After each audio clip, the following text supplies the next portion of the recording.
And it's time to meet our discovery of the week. Now, the band that played earlier on, you heard them, the music is just fantastic. We're going to talk to the lead of the band, Kyekyeku.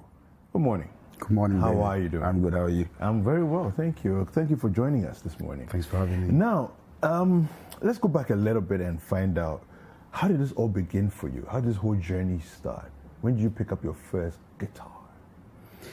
Well, I can't really tell. I actually picked up the organ first because my dad, he was an organist for the Catholic Church, so he gave me first like rudimentary lessons. Okay. And then at teenage, I fell in love with the guitar. So between primary and secondary, I was, doing autodidactic stuff. Okay.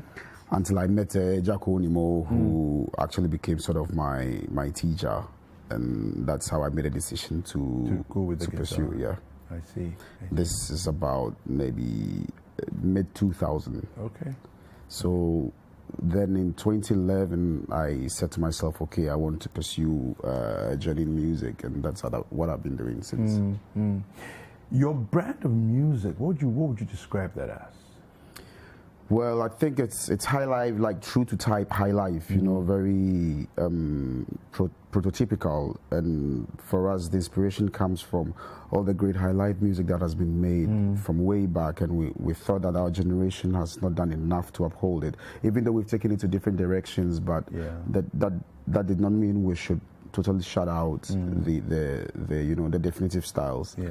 So we like to call our stuff Ghanalog high life, which is an analog form, or inspired by the analog era of recording music, all with a band and all of that.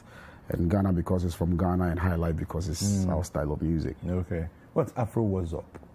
Afro What's Up is anything after that school. It's what's up. So we call that, the fusions of what we do with high life and other stuff from other parts of Africa, and also contemporary stuff is what for us we term as Afro What's Up. Okay. So at what point did you go from, okay, I love the guitar, I play the guitar, I enjoy myself playing the guitar, to having the band? It's like a step, you go, and then at the point you feel like, I have reached a point that I need to add other musicians and start exchanging ideas and energies. I cannot totally recall, but I used to do a lot of acoustic sessions and open mic sessions in Accra. And so I was in a community that involved a lot of artists, a lot of performers, and oftentimes you'd meet a musician and you find that you have several connections, and then say, let's try and work something together. And that leads to another thing. They might invite another musician, and then it goes on. So I've gone through stages where I've had bands and projects that had different names and different ideas, and finally we settled on this. Looking at the musicians from the past, the big bands that have played and all the rest, who stands out as your biggest challenge and inspiration? That's difficult. Well, my biggest inspiration actually is Kyekyeku. Okay. And he had he still has a traditional band, which I was very privileged to play with for a number of years. People like Ebo Taylor, Nanampedu especially, Jay Adolfo, Osibisa, Jedubleambule, who I'm going to have a peace concert with. Okay. So when is that? This is on the 5th. Okay. On the 5th, so it's a peace concert for the elections. So, all these people have inspired me, but also my contemporaries as well, because there's like great young other bands who have also come up and then so the inspiration has come from everywhere. Yeah. When I think of your music, when you played earlier on, I was thinking in my mind, I was just thinking Osibisa, and I was looking at, I'm sure you've already done some trips around the world, to different countries playing and all that. What are some of, for you, when you look at Osibisa and the global status, the global fame that they achieve,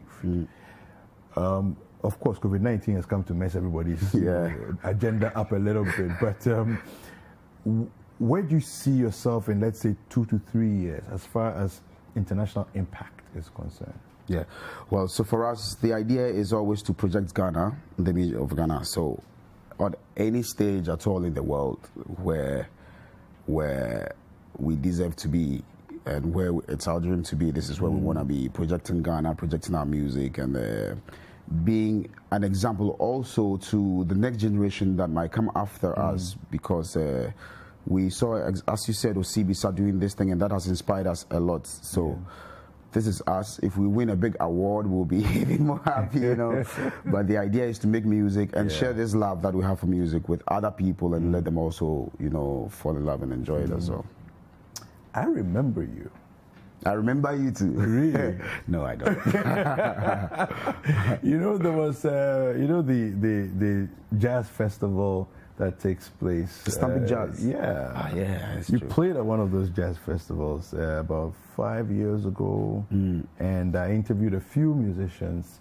I think I had a brief word with you, but my big interviews were Ebo Taylor and El Clou, because that year El Clou played that year. El Clou was a big inspiration. El Clou played that year. So I'm looking at your guitar playing, and I'm also asking myself, how much impact do people like El Clou have they had on your style of playing? So you realize El Clou, this man, he was playing a lot like the acoustic guitar, and that sound for me was so soothing, you know, and so like captivating, and that was a big influence. I stuck with acoustic guitar for a long time. It's only when I started doing like guitar band high life, which was basically electric guitar, that I switched to electric guitar. But El Clou, and when I realized Stamping Bank was bringing him to Ghana, I said, no, this is like my chance to meet my idol, you know. So the way he plays melodies and, you know, the harmonies at the same time and picks and makes it so personal. This is it's almost like the guitar is talking to you. Yeah. El Clou is like this, you know, with the fingers and everything, caressing the guitar, and you feel it. Like I use his music to study a lot, like, you know, meditate and stuff. So, and it's interesting to know, but his music sounds very much like High Life, the way he phrases his melodies and stuff like that. So it was one of the main attractive points to me. Tell us about COVID-19 and the impact it's had on your group. Yeah, sometimes it's a bit, it feels a bit biased to be talking about it, because everyone else has suffered this, you know. Well, no, I think everybody's personal experience is important. Yeah, this is true. It's different and it's important. Well, for us, we all the things that we wanted to record a very like important album for us this year, and like make a tour with that, and that didn't happen. It's not going to happen. So that's a bit of good news. But all our dates that we had dates in Ghana, we had dates in Spain, we had dates in Europe, they got cancelled. So it's been very difficult. I couldn't play for like a long time, and the last couple of weeks I started rehearsing, and the last 2 days I was pushing myself, and I even broke my voice, you know. So it's been, but it's also giving us the chance to say, slow down, reflect on what you're doing, see what you can do better that you were not doing before. So there's been positives and there's been negatives, and I guess now we are all finding that as humans, if we channel our energies together, we can circumvent or prevent catastrophes and give a better experience of life for ourselves. So COVID plus 1 minus 1. I like that. In terms of music that you've churned out, discography, what have you done that you're happy to share with us? Yeah, well, I tried a bit of everything, but I was like a performing musician with my band for a long time, because this was really what we wanted to do. And then the last couple of years, we started to be like recording musicians as well. We didn't do a big promotion on that side, but I done 2 albums like self-produced, and now we're going to record a new album that is going to be hopefully released by a label in Europe. So if this works out, then we'll have like 3 major albums. But for our live performances, like we've always played our own music, our originals, and we have tons of music that we play. So on YouTube there are some music that you can find and enjoy as well. Yeah. What's the name on YouTube? Where can people watch the channel on YouTube? Yeah, you look for Kyekyeku. Kyekyeku, yes. I don't know about Le Kyekyeku and okay, so Is it Kyekyeku or Kyekyeku? Kyekyeku as in for other social media, Instagram. Okay, and, so but on other YouTube, platforms, yeah, it's Kyekyeku. Kyekyeku, yes. Okay, and then on YouTube, it's Kyekyeku. Yeah. Okay. Any events that we can know of? Attend? Yes. The big one for us is the virtual peace concert that we're organizing and adding our voice. That's with Juduble Amble, the band Fra, ISM, and the Evergreen Brass Band from Takoradi. And this for us is very important because we want to add our voice to the calls for peace and calm before, during, and after the elections. And oftentimes I've seen musicians, the very big musicians, do this, and I said, oh, okay, the people doing the live and, you know, back to the root style, we also need to add our voice as well and help push a common front. So this is going to be streamed live on our page on the 5th, 2 days before the election, and we're encouraging all Ghanaians to go out and vote well, peaceful, and calmly. Actually, it's going to be exciting because I realize it's the first time we're going to vote for someone who is a president, and as well for someone who was a president before. It's our first time, and it's quite exciting. So let's go out and vote and be friends and be family, you know. No, I think in many, you know, there are so many things about this particular election that are a first for us, you know, as a country. So I think it's a very important election that we're experiencing, and I like the fact that you, as musicians, are also you know, staking your claim in the whole experience, the whole exercise, and not taking a back seat per se, you know, by saying, listen, we're also here, this is what we can do to contribute. 2025, let's project. Crystal ball. Let's look far ahead into the crystal ball. Where do you see yourself, your band? What are some of the things you would be happy to say you've achieved? Well, that would be the biggest band that you would love to invite us to play. Why not? Yeah. Well, for me personally, I would love that our music's really heard and appreciated. That the music that we make is worthwhile also, like in terms of returns, you know. That we encourage more people to make music and I mean, you know, be able to have a good living making out the music that we love.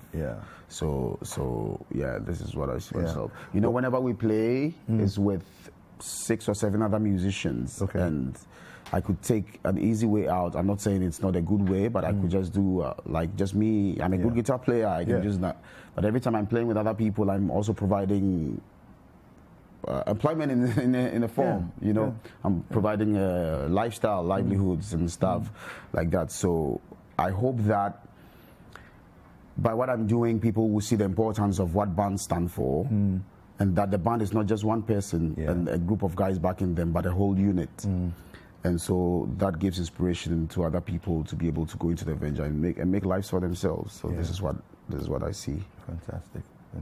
I also wanted to add that for our peace concert, we are being supported by the Spanish Embassy and Casa Africa, who are actually helping us to put this together. So creative arts, the creative arts as well.